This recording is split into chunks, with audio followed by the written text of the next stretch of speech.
So Okay, we that's may be the only two here today because David said he was tied up with something or other, and no. uh, Okay. and Well, and my question is, why are you here? why am I here? Because I'm always interested in trying to figure out what I'm doing wrong so far, so I can do less of it. And you want me to help you figure that out? No, there's often a crew here that teaches me something. So, It's a relatively small crew, but they have their own interests. how do we round up a few more? Uh, Uh, I'm thinking that I might drop if you're interested, I can drop this up in the systems engineering group. I think they've on Discord. I okay. believe opened up an Well, AI in I mean, systems. please advertise it. I mean, if people want to participate, just um, give them the URL. It's always the same, Right. the Zoom link. Okay. Okay. Yep. Um, Great. and um, and if they show up, I'll put them on the distribution list for the Substack. Right. Okay. And so anything in particular you'd like to talk about today? I mean, I did finally get my stuff running on Obsidian, and I am starting to talk to myself uh, again, something, uh, and it seems to know more about me than I do.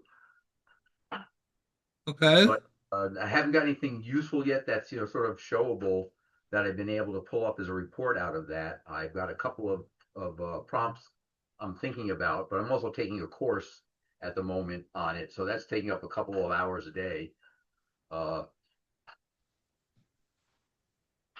as I said, I got involved in a personal knowledge management group, so trying to figure out how to take all of my stuff from Evernote, and I brought it into Obsidian. I've got 30. Like I said, I was trying to index 30 million words, which Mm. is why it seems to be a reasonably large quantity of information uh, for at least my desktop. I don't know what kind of number that is in general use, uh, but they've got servers I don't. Mm. Right. So we'll see where that goes, and then I'm going to get back on the trying to consolidate some of the ideas about the applicability of systems engineering in in its place in the world. Mm. A question came up on LinkedIn yesterday, which I haven't gotten around to answering yet. I'm sure that Sergey is going to be happy that I'm answering again. But so sort of ask the question of, so how did systems engineering get disconnected from the rest of the systems activities? And I've got mixed thinking about that. I'm not sure it was ever fully connected. Yeah, I was going to ask that. Yeah, I'm not sure it was ever fully connected. There was work that was done at Rand that's like it had at least the appropriate crossover, but I'm not sure that it ever actually uh, connected in a strong way because that was happening back in the late 50s. In 1962, Hall wrote the one of the major systems engineering books. I think the first one was actually written in 57 for a course up at MIT. And Hall was very hard on the engineering side of things and not the system side of things. And when Cozy formed in 90, it was Cozy then hadn't taken on the international part. And it was really a group of people on the West Coast, Boeing and a couple of the other DoD companies that were trying to replicate some of the success that had taken place during World War II in moving products along. And as products got more complicated, a lot of the activities went on through NASA. So there was some knowledge of applying systems thinking in a broad sense, at least to systems that were getting shipped out of the atmosphere and you couldn't fix later, right? So Yeah, you got to yeah. get things right, so you got to think a little harder about them. Uh, but through about 2012, Nkosi was just, and to a great extent still is, driven by the DoD perspective of, we'll give you requirements because we know what our missions are, and you create something that meets these requirements. Now that never worked all that well, because when you got to the implementation phase, there questions came up, and a lot of times, the military had bid on this particular contract and weren't interested in doing more research to figure out what the real question was, and then how that would feed back into the system. So I think systems engineering, and this surely happened in software engineering in the 80s, you had to go back to the users and start to understand how they were using systems so you could present them with the right information. And there was a large contingent of software engineers that were involved with systems engineering. So a lot of that carried through, which is where the use of SysML based on UML came into the modeling language that's used by systems engineering. So a lot of that happened. And there was a lot of crossover between people like Jordan, who had started to realize that they weren't just doing software, they were actually trying to get answers for how the system worked. So this again was sort of like in the mid 80s or so. So I'm not sure it was ever really connected. The systems engineering came out of a need during World War II and the Cold War after that, with the large missile systems and communication systems. AT&T had been doing what I think the word came out of AT&T in the 20s or 30s, uh, where they were putting large communication systems together. But even there, they weren't doing it from the perspective of there being a natural system that they had to impact. So the overall answer is, I don't think that it was ever really connected. And getting back to having systems in there I think means that systems engineering has to recognize that engineering is a reductive activity. There are people who have roles that are called systems engineers, but they can apply systems methods from other disciplines like dynamics uh, in what they're doing, but that doesn't make it a systems engineering focused tool. They're just applying it essentially in support of the reductionist activity, because they're making decisions that narrow the scope of what they're going to build. That's reductionism, period, end of quote. Right? The activities that are associated with the systems approach and system thinking try to broaden the scope of the problem space to understand it better. Right? So I think that's my take on what's wrong with the way systems engineering is thinking about what they're doing. But by the same token, the systems guys in dynamics and et cetera aren't particularly interested in technological solutions to the problems.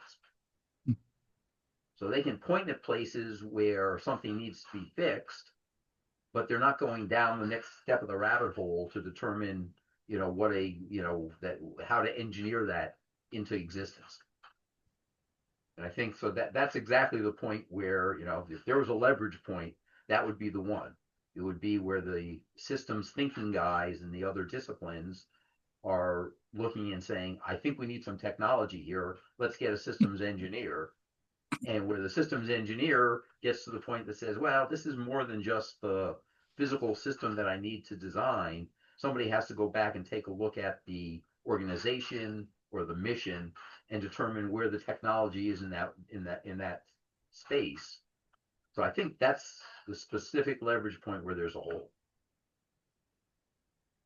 I think it was back around 1981 that I suffered enough bruises from my customers developing software so that I finally came to a realization of what eventually came to be called agile. Mhm. in the realization that my customer does not know what they want. They have an inkling of what they want, but until you give them something to play with, they're going to continue to refine their understanding of what it is that they're looking for. Now, I think it's hard to do that with spaceships. Okay. Right. Yeah. Well, Uh, that's the problem with the, agile in general. I agree. In the virtual world where you can press a button and get a new version, it's okay. But as you get closer and closer to the hardware, it's harder to have a real agile system uh, from the perspective of getting it to the customer. You can use agile for development, oh yeah, you can do prototypes. right? Well, but Okay. in a confined space, right? And again, as we get better at doing prototype builds, so they're faster, you can get more and more agile, right? Is So uh you get a is design. Elon Musk developing prototype starships at the moment? I mean, he keeps blowing them up. Right. Well, again, if you have enough money to do it that way, I guess you're okay. I've never been in a business that really had the money to do that. Oh. And they had real customer or real owners that sort of demanded ongoing profits. So, but yeah, I know. I think again, we the people that were in software have been through a round of solutions uh, that are partially applicable in other environments. But even there, just getting something to the customers uh, is interesting. Were you in a commercial area or were you in a more constrained area than that? Well, we were developing software for the government. I mean, it was Right. So I think the words that we were using were building on specification and building on speculation. Right. speculation. So if you got it from the government, it typically had a top level set of requirements that you were building to. Right. I want a financial system that does X, Mhm. but they had no idea what they wanted it to look like. Right. So they did have requirements that talked about what the output should be, but From not a the functional perspective, functional perspective, but what it had to enable. right, right, which is actually a really good leverage point because you're not starting from nothing. Right. You don't necessarily have to go all the way back into the systems approach of working your way up the chain because they do know their domain, but they don't necessarily know the implementation issues and the kinds of questions that are going to come out of that. And that's where some flexibility is needed, and where you go back and negotiate. Right? We had the same problem. We were in build on speculation. I worked for Otis Elevator. We knew that people wanted to go Hmm. up and down. But And not get killed. and definitely not get killed. That was a really big part of it. Yeah, we put a lot of miles on without killing anyone. Oh. So then, and that was a big part of the culture there. So getting into electronics was a little tough, and the software was harder. A lot of mechanical safety in the system. Uh, but when you have to rely on marketing to go out and find a problem that they want to solve and then get feedback to figure out what that is. That's surely a systems activity. That isn't systems engineering, right? No, So right. right. So in your domain, what part of what you were doing was the engineering part versus the parts that were, I mean, requirements in general are not engineering. Requirements are evaluation of an undesirable situation and the extraction of the desired situation. And then you can pass that along to somebody that's more uh, closer to engineering, maybe not engineering yet, to start to understand what the issues are with bridging the gap between the desired and undesired situation. Well, I look at it, there's a difference between what is it that you want to do and how do you get it done, Right. Mm-hmm. right? So that all of the systems people think about um, what is it that's appropriate, and from an engineering perspective, then the question is, how do you make it happen? Right. Or can you make it happen? Yeah. You got to get through the feasibility part first. And if you find that some things aren't feasible because the technology doesn't exist or the price point doesn't exist, you have to go back and try to understand with your marketing people what would be acceptable, right? So that's where there's interplay, and you surely have to have all of the disciplines involved. But that's really not the role of engineering, right? The role of engineering isn't to figure out, what the customer wants. So at least that's my take on it. That's what I'm pushing. That's the answer that Sergey is going to get when I get around to it Oh, later, okay. right?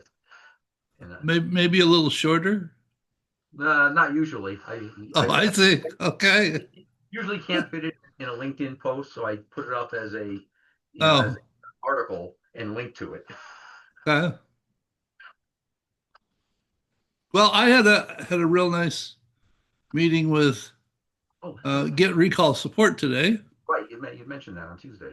Uh, they were very nice and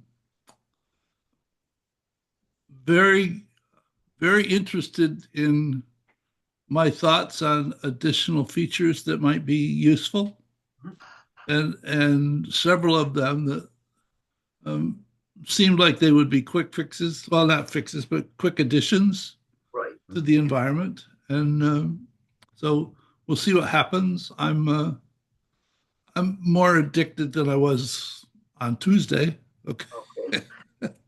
and though I have tons of stuff in other places. Okay, Mhm. but I'm not going to migrate any of it until I need something.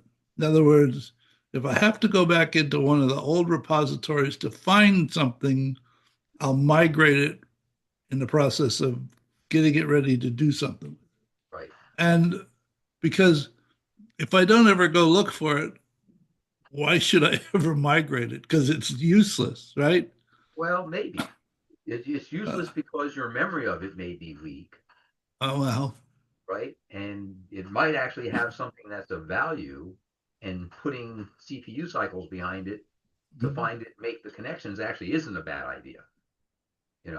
So you might want to think about high return topics and surface Um, them out, feed them in, and see whether or not there's a correlation between them that might be of value. So you might want to test it on 10, I've got this topic. Let me go find 10 old things I was thinking and see mhm. whether the AI can extract anything that's useful. Well, they said they were going to add a piece. Currently, you can chat with any piece of content that you load, Right. the Mm-hmm. same way that you would interrogate something in Notebook LM. Right. And they were talking about being able to chat with your entire repository, Okay. Mm-hmm. which which from my perspective, I thought was a bit overkill because my repository is all over the place. Okay. Right. Yeah. Mm-hmm. Whereas I have a dozen things stored under economics MMT, I might want to interrogate against that dozen things that are in that grouping Right. as opposed to the entire set of content. But I'm still, do I know which is appropriate? No. I'm just sort of running my mouth at the moment. Right. No. Um, Well, again, it depends on whether you're secure, I guess, in your thought that you'll remember that you had written something, you know, 10, 15 years ago that was a great idea, but it wasn't applicable for the time, for the technology that was available, and maybe it's time for it to come out, right? Those are the kinds of things where I see the AI being really helpful. I did Yeah, do my whole repository. I basically at this point have everything that I have electronic that I have created since, let's see, when did I start with Evernote? 2008, maybe?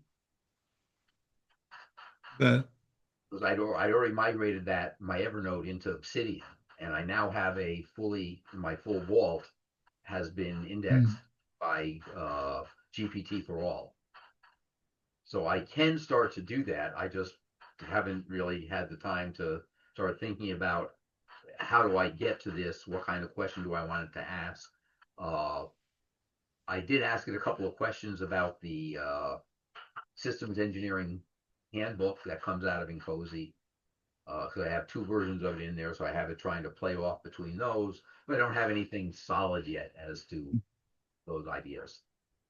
You know, for everything. I have from time to time run across stuff that I wrote in the late 80s or early 90s Mm-hmm. and read it and said, I actually wrote this.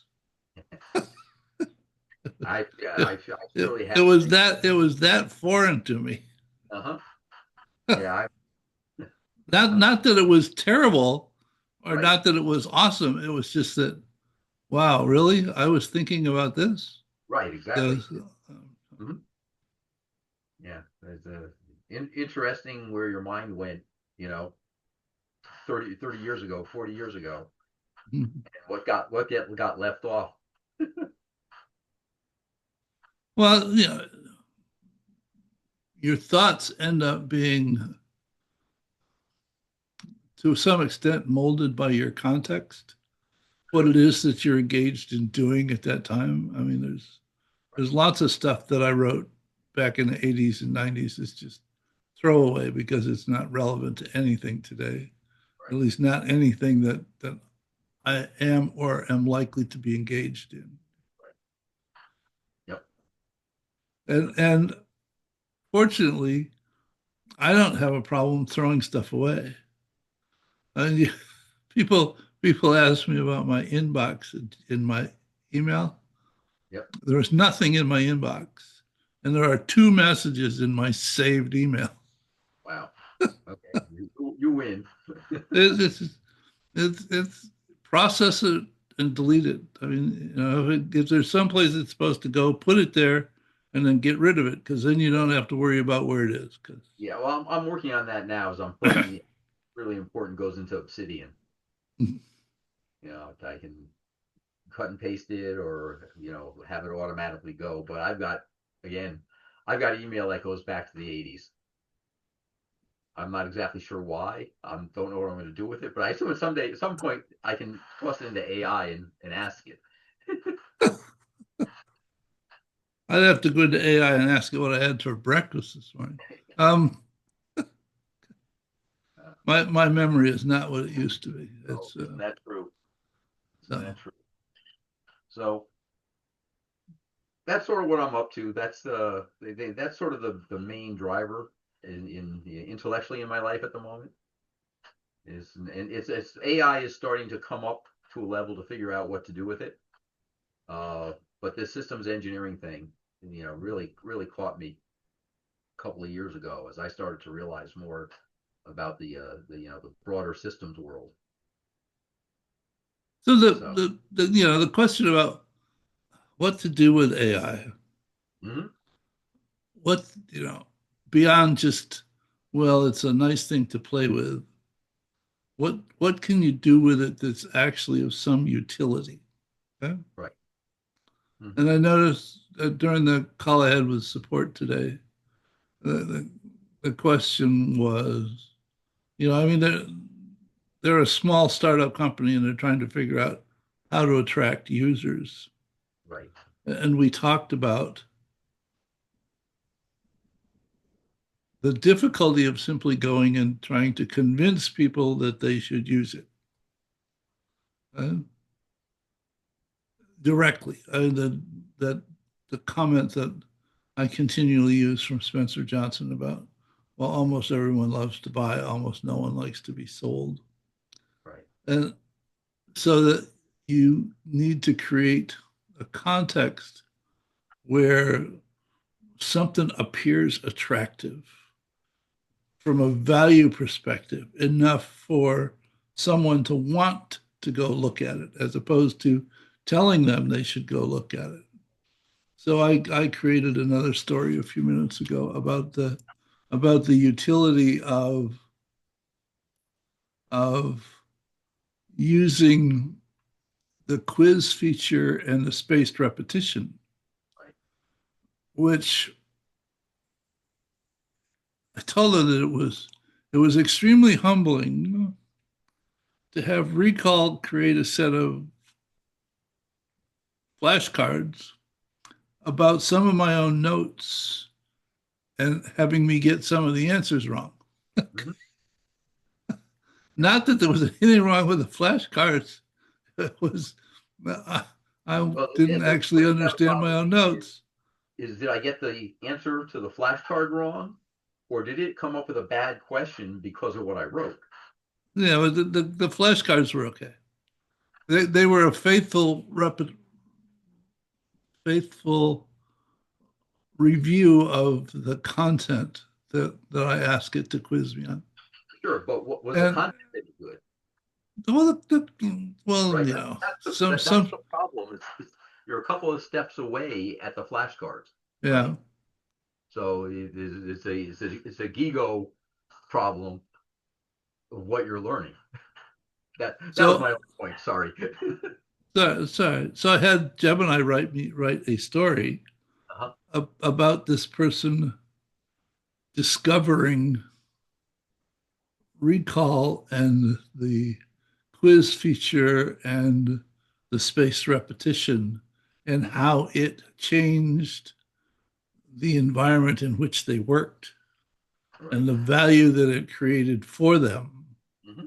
And I'll post it on Substack sometime a couple hours after this call today, so you can read it, because it's another one of those stories that when I sent them the last one, the first one that I did, the people at support said I made their day, because of the way that the story talked about the living knowledge base. So we'll see. Are you there? I think you locked up. Bruce, your internet went away. Bruce. Oh,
Okay, I'm back on my phone.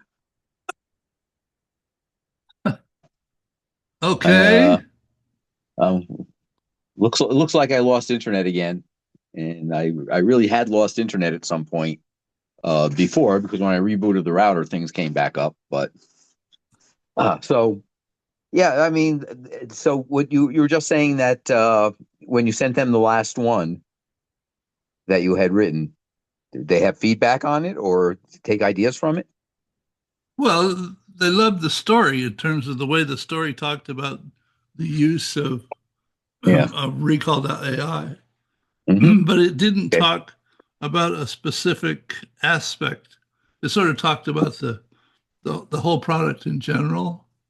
Right. Hmm. Yeah, it didn't have a sales focus that or a driving interest focus. Right, right. So this one does. We'll see how this turns out. Okay. And Interesting. so, but I'm still trying to figure out how to get the stuff that's developed in Gemini into recall in a meaningful way. Hmm.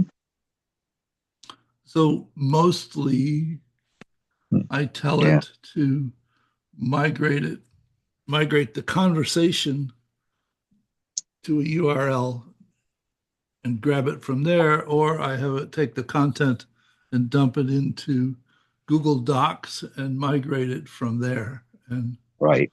Hmm. so, Yep. Again, the problem of a couple of different steps to do it.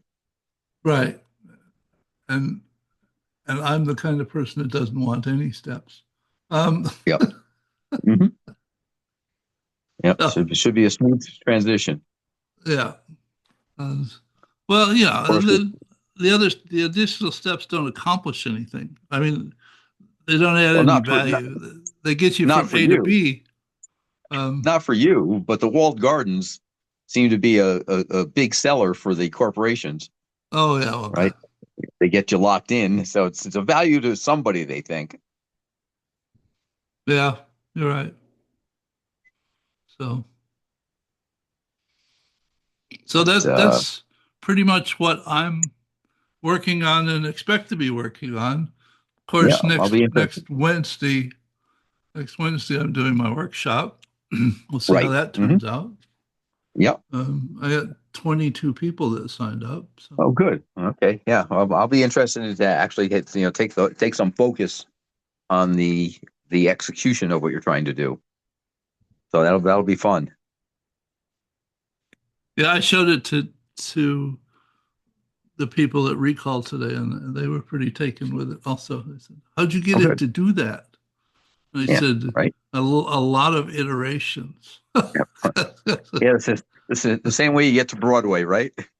Oh, I've been watching some videos on YouTube the last couple of days about um, learning environments where Uh huh. they set up this context and they got to it's like a soccer game, and there's a red block and a blue block, and the two blocks are learning how to play soccer, Oh, and through hundreds of iterations until they find out that there's a ball, and if they kick the ball in the right place and it goes into the net, they get a reward, and if they right. don't, they blow up, and the way that it learns after hundreds of iterations to get better and better at learning how to play soccer. So there's one for playing soccer, and there's one for playing dodgeball, and there's one for um, simply the two pieces trying to hide from each other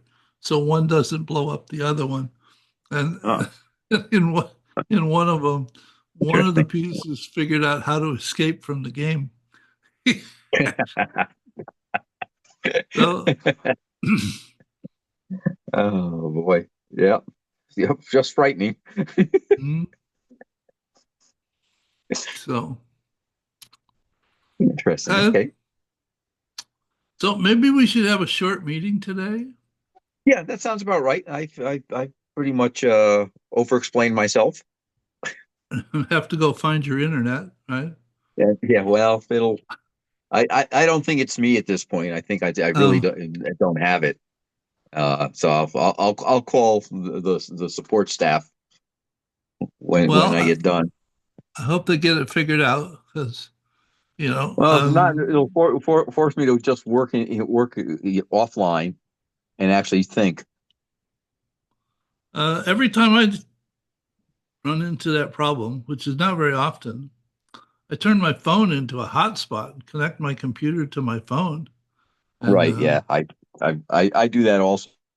I've actually got a couple of things I can do without it, so I don't bother. mm, okay. All right, Well, I'll very uh, good. I'll see you next week on Tuesday, Bruce. Right. Take care. Thanks, Have a Gene. great Yep. weekend. You too. Bye. Bye.